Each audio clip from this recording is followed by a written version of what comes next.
Magandang araw po. Sana po'y nasa mabuti kayong kalagayan. Ako po ulit si Obet. At meron na naman po tayong kwentong ibabahagi sa inyo. Ito po'y naganap sa totoong buhay. Ang kwentong ito ay ipinadala ng isa sa ating tagapakinig. Pakinggan natin.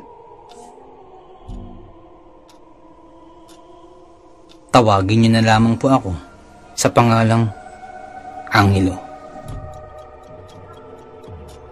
Ang kwentong ibabahagi ko ay nangyari noong taong 2001. Isang embalsamador ang aking tatay. Siya si Tatay Andong. Iyon ang ipinambubuhay niya sa aming magkakapatid. At hindi po namin ikinakahiya iyon. Ako ang palaging kasakasama ni tatay kapag pumupunta siya sa trabaho. Natigil na kasi ako sa pag-aaral dahil kulang yung kinikita ni itay mula sa pang-iimbalsamo. Idagdag pa na pabalik-balik si inay sa ospital noong mga panahong yun dahil sa karamdaman. Kung kaya't nauunawaan ko si itay na hindi niya muna ako mapapaaral. Maaga rin kasing nagsipag-asawa ang mga kapatid ko. Sa trabaho ni tatay ay nasanay na akong makakita ng bangkay ng isang tao. Kahit pa yung mga laman loob, hindi na bago sa paningin ko. Meron pa nga doon na nawasak yung ulo dahil nasagasaan daw ng malaking truck. Labis akong nasuka nang makita yun, habang ang aking ama naman ay kalmado lamang na nakikipag-usap sa pamilya ng namatay. Hindi ko na narinig kung ano pa ang pinag-uusapan nila dun. Basta na lamang kasi akong tumakbo sa labas upang magsuka. Nung tagpong yun, namulat ako sa katotohanan sa kung gaano kahirap ang trabaho ni tatay. Hindi naglaon at habang ako'y naging binata na, napasok na rin ako sa may morging pinagtatrabahuhan ni tatay. Hindi na ako sumubok pa na maghanap pa ng ibang trabaho.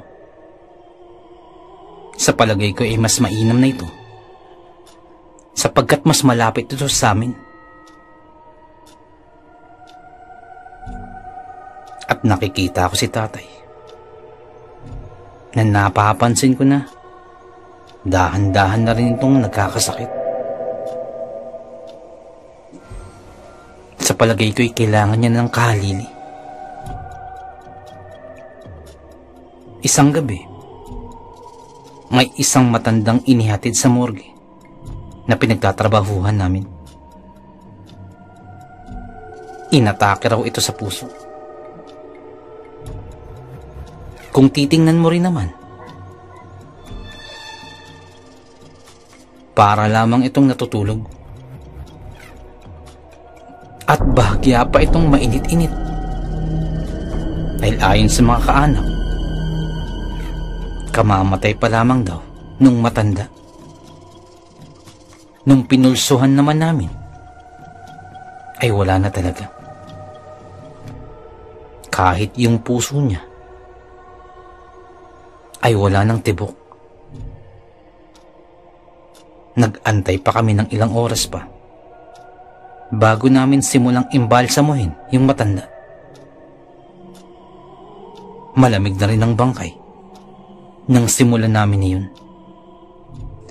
Nang maitusok na ni tatay ang formalin sa katawan nito, laking gulat namin nang bigla itong dumaing. Nataranta kami parehas.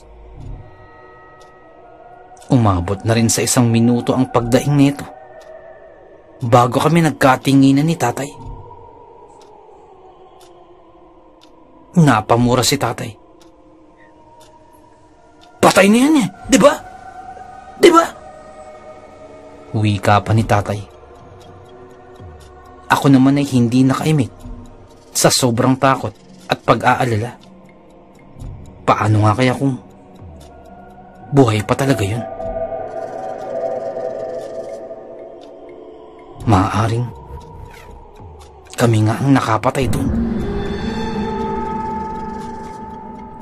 Ngunit ipinagsawalang bahala na lang namin yun ni tatay kung anong nangyari. At nagpatuloy na lamang sa aming ginagawa. Ngunit hindi pa rin talaga maalis-alis sa isipan namin yung nangyari kanina. Ipinagpatuloy namin ang trabaho na hindi man lamang nag-iimikan. Nang matapos kami ni tatay sa trabaho, ay nilapitan kami ng isang lalaki na ayon sa kanya ay siya ang naghatid ng bangkay. Laking gulat namin nang inabutan kami parehas ni tatay ng malaking halaga ng pera. Para sa inyo yan. Tip ko yan para sa inyo. Mas maigi siguro magbakasyon muna kayong dalawa. Wika ng lalaking nag-abot ng malaking halaga sa amin.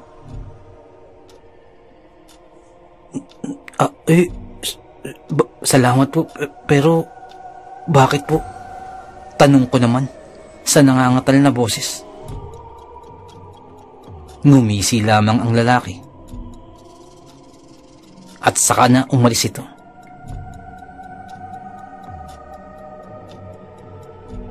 Isang gabi, tinawagan kami ng may-ari ng pinagtatrabahuhan naming morgue sapagkat meron kaming tatrabahuhin.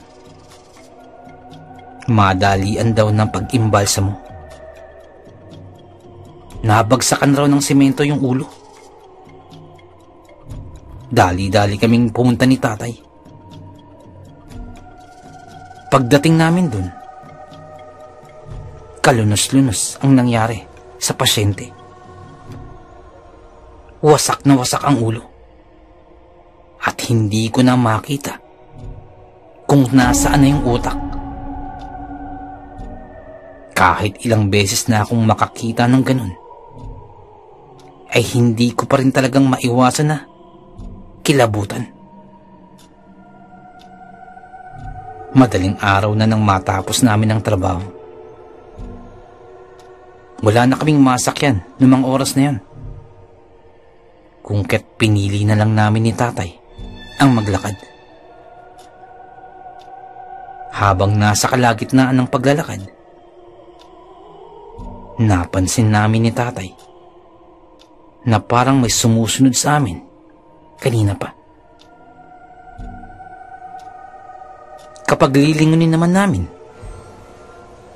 ay wala kaming ibang nakikitang tao maliban sa amin. Binilisan na lang namin ni tatay ang aming paglalakad.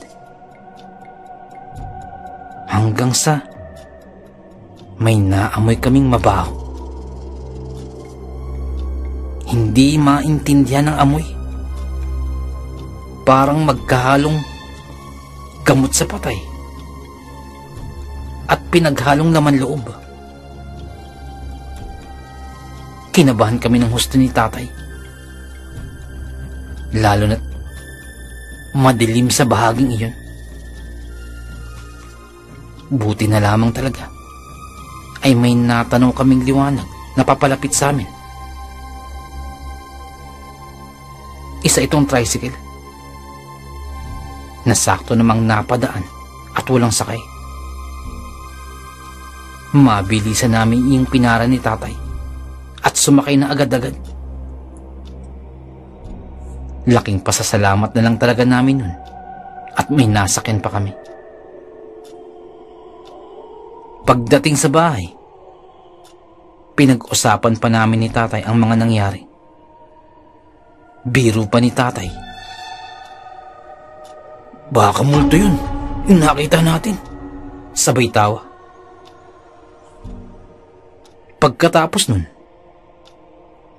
ay pumunta na ako sa aking higaan para matulog.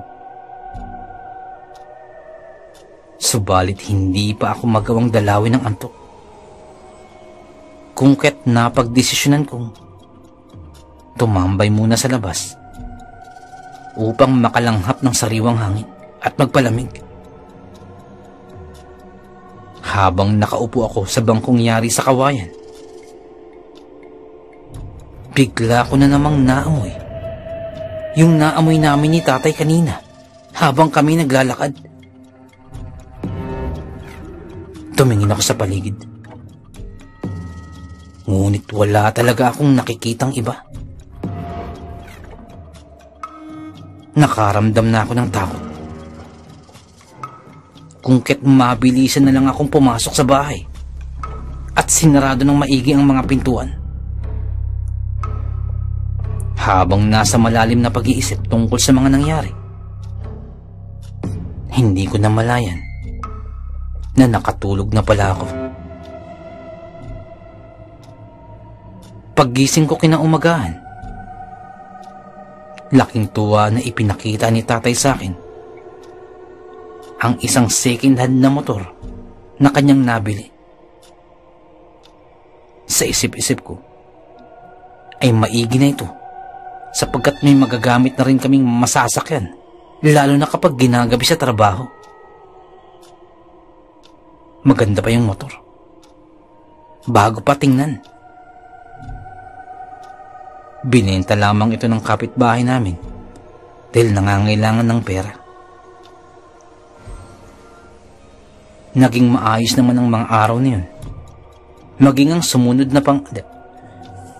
mga sumunod pang mga araw. Nakalimutan ko na nga ang nangyari sa morgue noong nakaraan. Isang araw, pinatawag kami ng may-ari ng morgue. May gusto raw makipag-usap sa amin. Kung kaya't pansamantala naming iniwan ang aming ginagawang trabaho at nagtungo sa sinasabi ng aming amo. Laking gulat pa namin nang makita na pamilyar ang mukha ng lalaking gustong kumausap sa amin. Siya rin yung lalaking nagbigay sa amin ng malaking halaga nung nakaraang linggo. Siya yung kaanak ng matanda na inimbalsa mo namin, na sa tingin ko, kami yata ang nakapatay.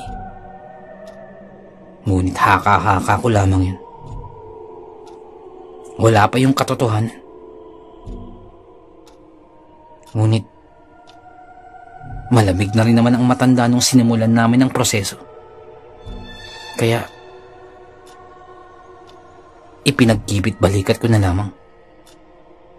Pagkadating dun, ay kaagad nagsalita ang lalaki. Diba, sinabihan ko na kayo? Sinabi ko sa inyo na magbakasyon muna kayo. Uwi ka nito sa amin. Sir, hindi po namin kayo maunawaan. Ano po bang nais yung pakahulugan? Nauutal na tanong ni tatay. Dumukot ang lalaki sa kanyang bulsa at inabutan kami ulit ng malaking halaga ng pera. Siguro naman, sasapat na to para makapamuhay kayo ng maayos sa ibang lugar. Uwi ka pa nito sa amin. Sir, ang laki po nito. Bakit po ba? Subalit hindi pa natatapos si tatay sa kanyang sasabihin nang biglang nilagay na ng lalaki ang pera sa kamay ni tatay. Hindi na nakakibuba si tatay sa sobrang pagkabigla at natulala na rin dahil sa laki ng halaga na ibinigay kay tatay. Ibabalik pa sana ni tatay yung pera. Ngunit nagmadaling maglakad na yung lalaki palayo. Habang kami naman ni tatay ay wala talagang nauunawaan sa mga nangyayari. Ipinagpatuloy na lang namin ni tatay ang aming trabaho. Habang naglalaro sa aking isipan kung ano nga bang dahilan kung bakit gusto ng lalaki na yun na lumayo muna kami sa lugar. Gabi na nang matapos namin ang aming trabaho. Akmang magsasara na kami nang biglang nakaamoy na naman ulit kami ni tatay. Yung kakaibang amoy na yun na mabaho. Ngunit sa pagkakataon niyan ay mas tumindi pa ito. Pagkalingon namin ni tatay, nakita namin yung matanda na inimbalsa mo namin nung nakaraang linggo. Yung kapamilya nang nagbigay sa amin ng malaking halagang pera. Sa sobrang gulat namin ni tatay, ay mabilisan kaming umangkas sa motor. Akma ako na sana itong patatakbuhin. Nang hindi ko napansin, hindi ko pala dala-dala yung susi. Naiwanan ko sa loob ng morgue. Papalapit na sa amin yung matanda habang umuungol ng mga kakaibang tunog. Nakakatakot. Mabilis kaming tumakbo ni tatay papunta sa likod ng morgue at binuksan ang pintuan doon. Buti na lamang talaga at meron kaming dalang susi para sa morgue. Mabilis namin itong ikinandado at nakiramdam sa paligid. Naririnig pa namin na kinakalampag saglit ang pintuan sa may harapan. Ngunit di nagtagal ay tumahimik din naman ang paligid. Doon na kami inumaga at bukang liwayway na nang makauwi na kami sa amin. Ikinuwento namin sa amo namin ang mga pangyayari. Subalit, pinagtawanan lamang kami. Baka kulang lang kayo sa pahinga. Siguro, bigyan ko muna kayo ng 1 linggong pahinga. Mamasyal kayo. Ipasyal niyo yung mga sarili niyo. Baka kung ano na kasing pumapasok sa utak ninyo eh. Baka pagod lang yan. Wika ng amo namin. Wala na kaming nagawa pa ni tatay kung hindi ang sumang-ayon na lamang at napapailing. Umalis na lang kami at nagpasalamat sa boss namin. Habang sinasamahan ko si tatay na namamalengke, laking gulat namin nang makita namin yung lalaking nagbigay sa amin ng malaking halaga ng pera. Lumapit ito sa amin at inaya kaming mag-usap. Tumango naman si tatay at saka sinundan namin yung lalaki. Dinala niya kami sa isang tahimik na lugar. Kaagad itong nagtanong, "Hindi ba kayo ginugulo ni mama? Bakit kasi ang titigas ng ulo ninyo?" Wika niya ito sa amin. Laking gulat naman namin kung bakit ganun ang mga tanong ng lalaki sa amin. Ngunit ikinuwento pa rin namin ni tatay ang mga pangyayari ng mga nakaraan.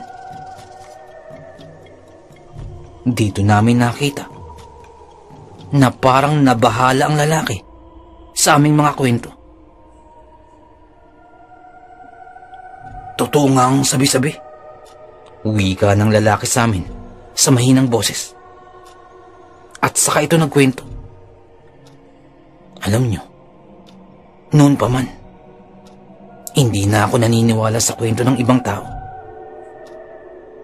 Magkasintahan pa lamang ang aking ama't ina nang biglang namatay ang aking ina. Dahil na rin sa isang aksidente. Hindi ito matanggap ng tatay ko. Kung kaya't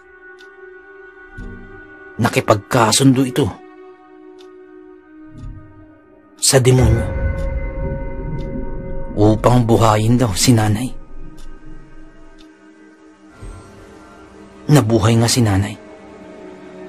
Subalit, nag-iba na raw ang pag-uugali nito. Hindi namang may dulot ng aking pagkamatay ay dadalhin ko rin sa hukay. Yun ang nakatala. Mahirap paniwalaan. Pero, paniwala ko. Bumangon si nanay upang maghiganti. Sambit pa ng lalaki. Halos hindi kami makapaniwala ni tatay sa aming naririnig.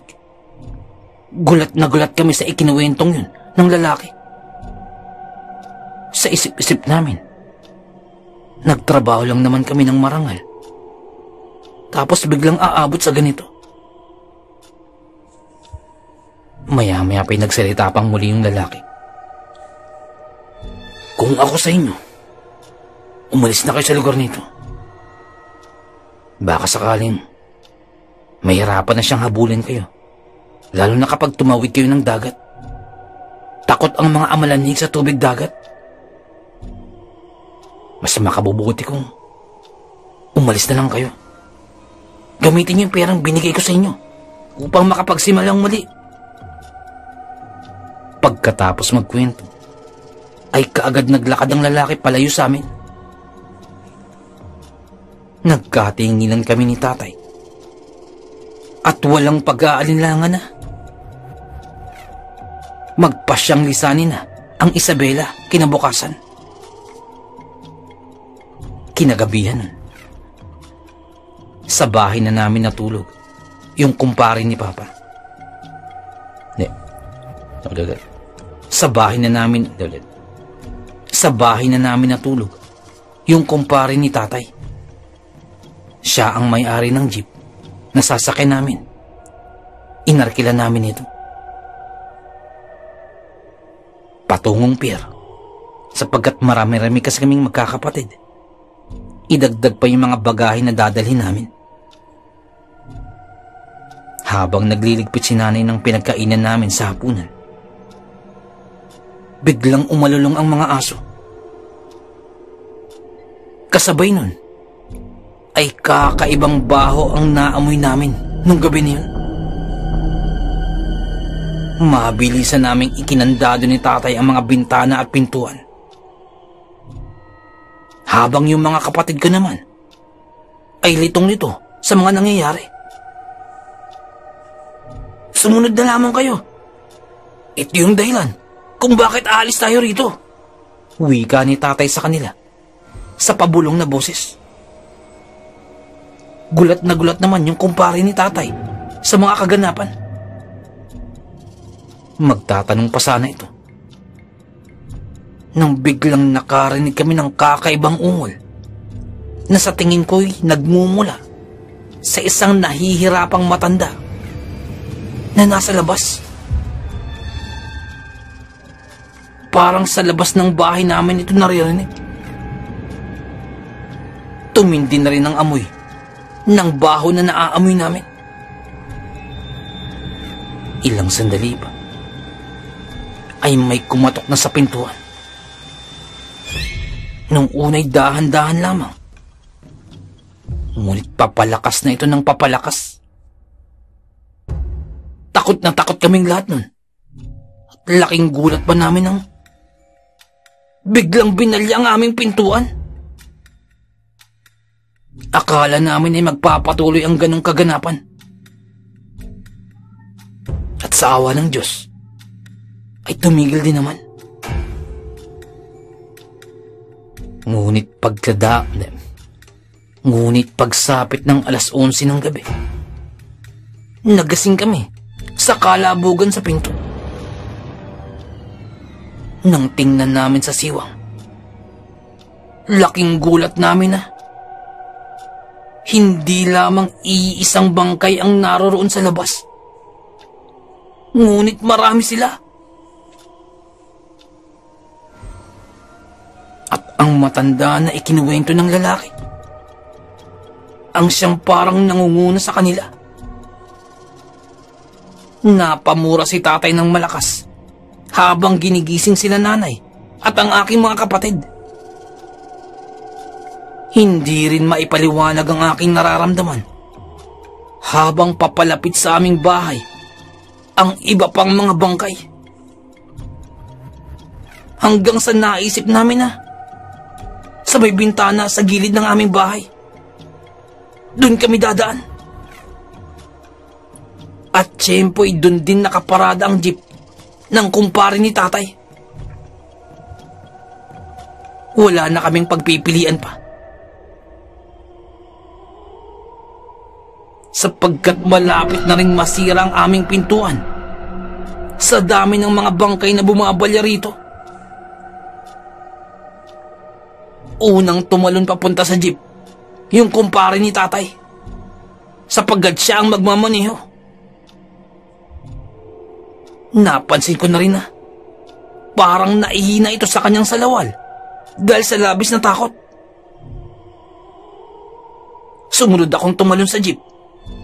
Kasunod ang 5 ko pang mga kapatid at ang kanika nilang mga asawa. Sumunod na si nanay at kay na nakakapit sa gilid ng jeep.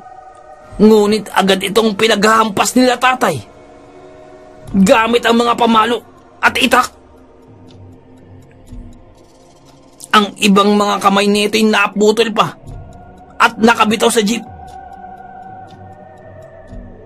Buti na lamang talaga't nabitbit pa ni tatay yung itak.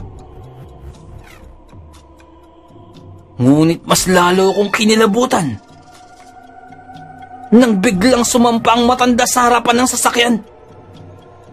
Naroon ito sa may tapaludo at hindi ko makita yung daanan. Hinataw ko pa rin ang sasakyan. Pinaandar ko lang matulin. Bahala na. Buti na lamang talaga't nakabitaw yung matanda.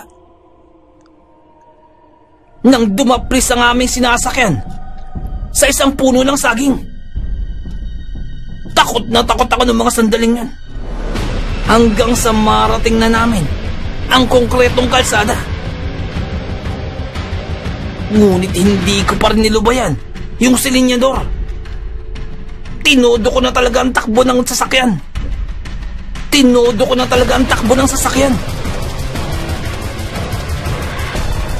Nang biglang lumitaw ang matanda sa harapan naming sasakyan.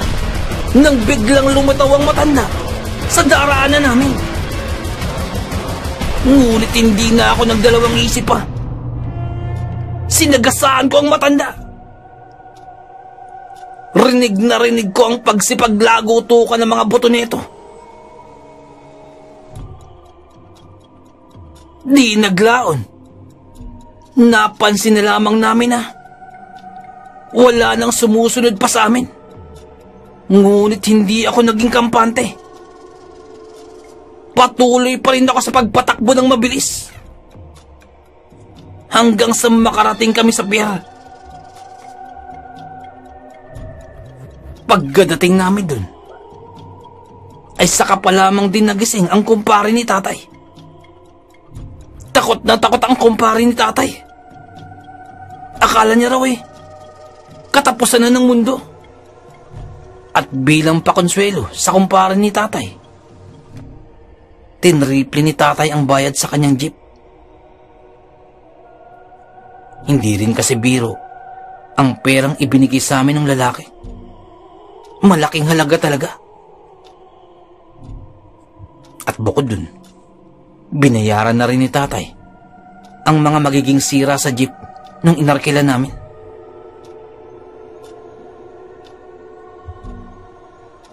Sa ngayon, andito na kami sa Samar na ninirahan. Kung minsan, ay may naaamoy pa akong kakaibang baho sa paligid. Ngunit saglit lamang. Siguro guni-guni ko lamang yun. Ngunit hindi ko talaga malilimutan ang karanasang yun. Sa ngayon ay maayos naman ang pamumuhay ng aming pamilya. Nakapagsimula kami at nakapagpatayo ng negosyo mula sa perang ibinigay sa amin ng lalaki. Si tatay naman ay malakas pa. Si nanay naman ay unti-unti na rin nakabawi mula sa kanyang karamdaman. At ang pangyayaring sa buhay namin yun ay hindi ko malilimutan. Ngunit kung iisipin, ay naging isang biyaya rin para sa amin. Napakahiwaga ng ating mundong ginagalawan. Napakaraming bagay ang mahirap ipaliwanag. Pero nagaganap. Hanggang dito na lamang po. Salamat.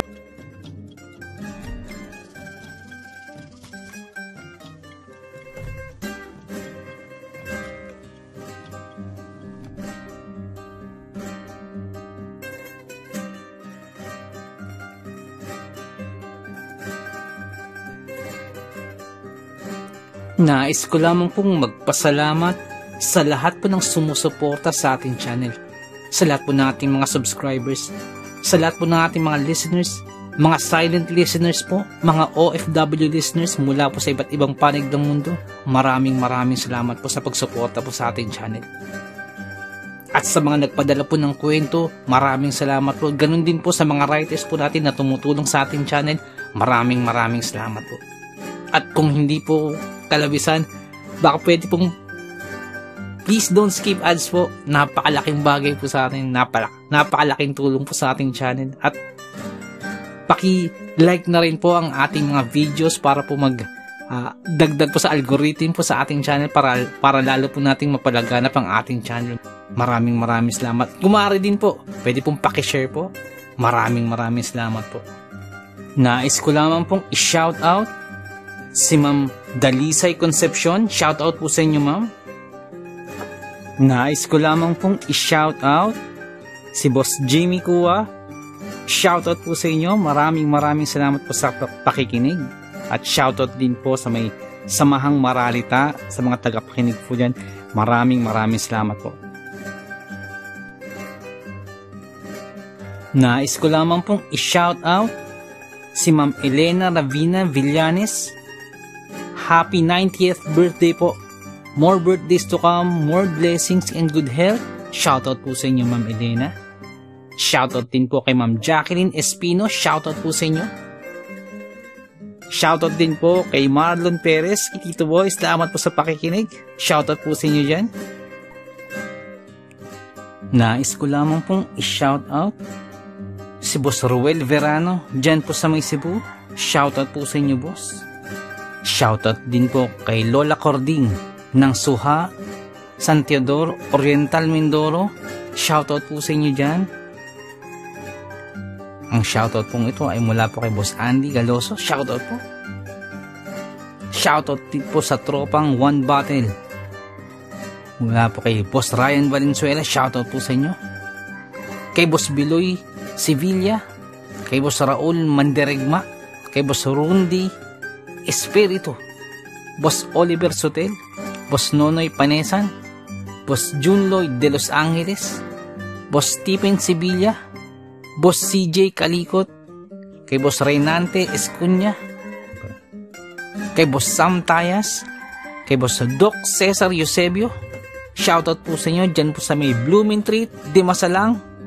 Maraming salamat po sa pakikinig. Kay Boss Ryan Valenzuela, shoutout po sa iyo, boss.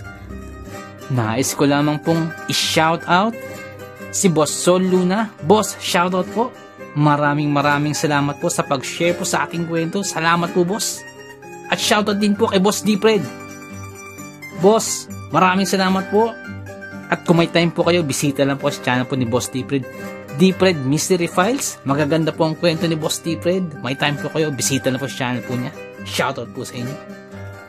Shoutout din po kay Ma'am Elizabeth Arnaiz. Shoutout po sa inyo, ma'am. Nais ko lamang pong i-shoutout si Boss Marlon Paro. Boss, shoutout po. Shoutout din po kay Boss Malvin Esguera. Boss, shoutout po sa inyo. Nais ko lamang pong i-shoutout si Boss Bulag na Anghel. Boss, shoutout po sa iyo. Salamat po sa pakikinig. Shoutout din po kay Boss Benji Cayetano. Boss, shoutout po. Shoutout din po kay Ma'am Annie Viloria. Shoutout po sa inyo. Kay Ma'am Annabel Apruebo. Shoutout po. Kay Boss Baby Langka. Shoutout po sa inyo. Shoutout din po kay Ariando Tamor. Kay Boss Christian Ed. At kay Boss Ferdinand Tamor. Diyan po sa May Las Piñas. Shoutout po sa inyo. Ang shoutout po ito ay mula po kay Boss Chris. Shoutout po. Shoutout din po sa Marcos family. Diyan po sa May Antipolo. Shoutout po sa inyo. Ang shoutout po ito ay mula po kay Boss Fernando. Shoutout po sa inyo. Shoutout din po kay Ma'am Annie Viloria. Kay Boss Baby Langka. Shoutout po sa inyo. At kay Ma'am Annabel Apruebo. Shoutout po sa inyo dyan. Shoutout din po sa King Solomon Game Farm dyan po sa May Tawid, Maasin City, Southern Leyte. Shoutout po sa inyo.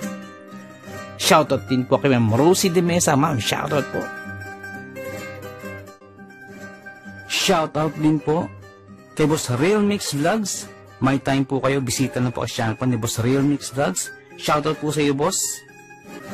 Shoutout din po kay Ma'am Julie Roel, kay Ma'am Raquel Punsalang, Ma'am Melania Roel. Shoutout po sa inyo. Sa family niyo po, shoutout po.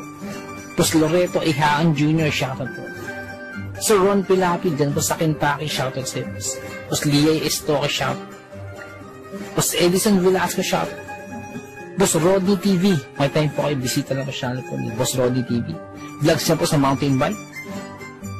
Shoutout din po kay Boss Red Rosal. Nag-livestream po si Boss Red every Wednesdays, Fridays, and Sundays. May time po kayo, bisita na po sa channel niya. Boss Lady B, 73, dyan po sa Texas, shoutout po. Boss Ed Uy, shoutout po. Boss Dimples Yumi, boss, shoutout sa iyo, boss. Ma'am Liza Arceca, shoutout po. Ma'am Ivy Standian, shoutout po. Boss Rochelle Abiliar, may time po kayo, bisita na po sa channel po. Rochelle Abiliar po. Ma'am Melanie Passion, shoutout. Ma'am Milagrosa Look, shoutout. Boss Nonoyski, shoutout sa iyo, boss. At yung BFF pala ni Ma'am Jane, si Boss Hershey, shoutout sa'yo. Boss Miles, shoutout po. Boss Lord Olivar, shoutout po. Boss Rexy Ann, shoutout po. Boss Jessie Joshua Castillo, shoutout po. Ma'am Maya Flores, shoutout po. Boss Queenie, shoutout po. Boss Alberto Liano, shoutout po. Ma'am Michelle Cedron, shoutout po. Ma'am Susan De Los Santos, shoutout po. Boss Ron Ron, and Ma'am Lenny Fish, shoutout po sa inyo. Sir Reynaldo Silong, shoutout po. Ma'am Charlene Gumansing, shoutout po. Boss Psychic Scorpio, shoutout po. Ma'am Marianita FL, shoutout po. Boss James Channel, may time po kayo, bisita na po channel po ni Boss James. Ma'am Maribel Salcedo, shoutout po. Boss Vinci Maya, boss, shoutout po. Boss Leonardo Manalo, shoutout po. Boss Yumi Cotton TV, shoutout sa iyo, boss. May type po kayo, bisita lang sa channel. Yumi Cotton TV. Boss Yoreski Escalona, shoutout sa iyo, boss. Boss Jopay Bertuto, boss, shoutout sa iyo. Ate Peng, shoutout po. Ma'am Elaine Almera, shoutout po. Boss Supremo Proxky, dyan po sa Cavite, shoutout sa iyo, boss. Ang Bless na Baka, shoutout po. Ma'am Christian, dyan po sa Hamburg, shoutout po. Kaya, Sir Alex of Southern Mindanao Clip Experience, shoutout sa iyo, sir. Boss Jimmy Pandong, shoutout po. Kay Tata Estong Nestor Bauyo, dyan po sa London, shoutout po. Ma'am Mary Asilar, shoutout po, dyan dito sa UK. Boss Edward Malilin, boss, shoutout po. Boss Raymond Glover, shoutout sa iyo, boss. Ma'am Miraiza Miguel, shoutout po. Shoutout po kay Boss Ricky Gonzalez, kay Boss Bobby, kay Ma'am Milagros Gonzalez, kay Sir Romeo, shoutout po sa inyo. Boss Sai 1986 Vlog, may time po kayo bisita ng channel, Sai 1986 Vlog. Boss Young's Life, shoutout. Boss Russell Ferreira, shoutout. Boss Emsnak, shoutout. Miss Jabel, shoutout po. Boss Joji D, shoutout. Ma'am Liza Arcega, shoutout po. Ma'am Selena Rawato, shoutout po. Boss Francis Mauna, shoutout po. Boss Stacy Vlog, dyan po sa Spain, shoutout po. Boss Mary Tales, may time po kayo, bisita ng channel po ni Boss Mary Tales. Ma'am Mirna Buo, shoutout po. Boss Kamandag Pigeon TV, mahilig po sa Alapati, bisita po sa channel po ni Boss Kamandag Pigeon TV. Ganun po kay Boss Titan Love TV. Boss DJ and George, mahilig po kayo sa bedtime stories, bisita lang po sa channel po nila. Boss Horseshoe TV, mga vlogs po nila sa Japan, bisita lang po sa channel. Boss J Palo, shoutout. Boss Pedro Tampo, shoutout po. Ma'am Maria Lizel Barro, shoutout. Ma'am Aubrey Delgado, shoutout sa iyo, sa family po, sa husband niyo po. Boss Camilo Aroy, boss, shoutout sa iyo dyan, sa mga taga Southern Leyte. Kay Boss Jesse ang Manuel at Horror Stories, may time po, bisita lang po sa channel niyo. Boss Nico, shoutout sa iyo, boss. Boss Ron Misa, shoutout po. Ma'am Erika Tijano, shoutout po. Boss Angie Tatifuco, shoutout po. Ma'am Ana Sato, shoutout po. Ma'am Eli Cono, shoutout po. Boss Freyas Roll, shoutout sa iyo, boss. Boss Resi Madrid, shoutout po. Lutong Bahay ni Ming, shoutout. Boss Wency 666, shoutout po. Boss John Reina Zakati, boss, shoutout. Kay Ma'am Lea Velasquez, shoutout po. Kay Ma'am Shirley Carillo, shoutout po. Sa mga hindi po nabanggit, pasensya po, bawi po ako next time. So, naibigan po din yung ating kwento. Pakihit lang po ang like button, pati din po subscribe. Pakiclick na rin po ang notification bell para updated po tayo sa ating mga kwento. Kung may nais po kayong sabihin, pakiiwan lang po sa ating comment section. Maraming salamat.